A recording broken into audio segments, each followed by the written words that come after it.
Fruit in a bowl on a canvas is a classic fine art staple. The first paintings of piles of fruit were painted on ancient Egyptian tombs over 3,000 years ago. Why do we enjoy depictions of fruit so much? I don't know. But what I do know is how to photograph fruit still lifes, and I'm going to show you how. I'll cover the most important factors of strong still life fruit photography, including styling and lighting, so that your fruit photos will have the painterly quality of the old masters.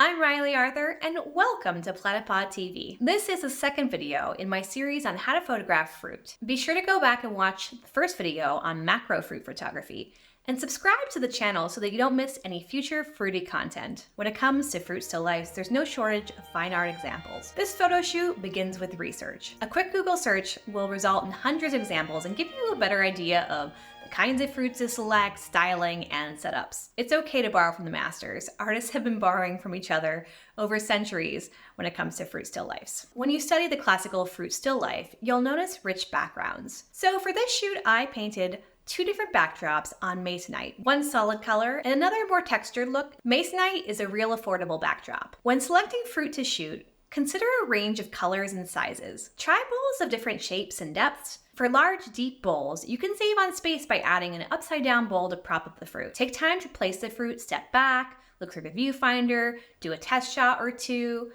and adjust as needed. Layer and overlap the fruit. Position a couple pieces splayed onto the tabletop, add a piece of fruit or a couple pieces beside the bowl as if it had just toppled over. If you aren't getting the shots you're wanting, go back to your research for ideas on posing the fruit. Lighting is a difference between a mediocre or professional looking still life. For this shoot, I used two LumeCube RGB Pro 2.0 lights. Using the Platypod Extreme tripod with the Platypod handle, I mounted one LumeCube panel directly to the handle, and the other to a Platypod gooseneck, which then I adjusted directionally. The old masters lit fruit from the side. Shadows add visual interest to what is otherwise a boring fruit bowl. I then positioned the light parallel to the fruit, casting light from one side. The lume panels were the only direct light source, although there was a little bit of light leaking from closed blinds. Switching directions of the light from right to left can also dramatically change the composition. Try both sides to see which side you want the light coming from. I also use a piece of black cardstock to refract the light and block any other ambient light. The great thing about this lighting setup is it's easy to customize and portable, so you can also increase the distance between the fruit and the light.